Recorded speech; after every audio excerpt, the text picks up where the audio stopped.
An Anniversary Message Part 2 by Kwabi&thePeaceCampaign. With it being 1 year since the genesis of Kwabi&thePeaceCampaign, I find it necessary to give an account as to what I have learned and interesting experiences I have witnessed. I left the United States to campaign for peace in Europe in June 2017. This was my first time overseas, my first time in Europe, and my first time traveling to another continent. I decided to stay with one of my good friends who just so happened to live in Holland and travel with him for the duration of my time in Europe. First destination on our list was naturally Amsterdam, the capital of Holland. I want to take into account that this was my first time ever visiting a European city and only my second time being in a foreign country. I was nervous and apprehensive about promoting peace abroad. I brought with me 2 big posters which presented ideals of love and nonviolence in bold lettering. I simply didn't know what to expect, but I did know that it takes courage in order to enact change.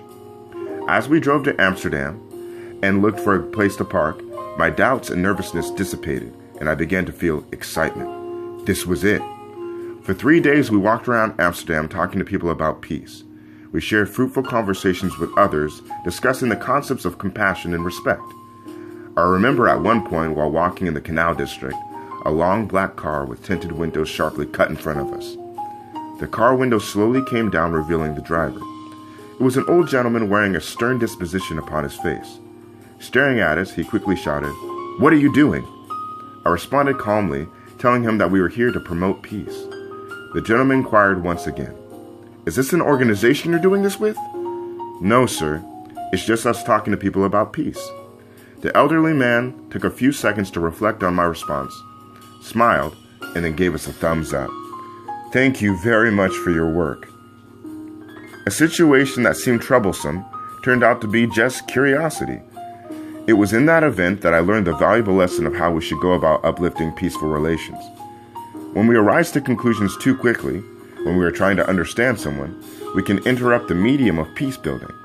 It's vital that we take the time to listen, relying on the connectivity of humanity as a means towards learning about each other.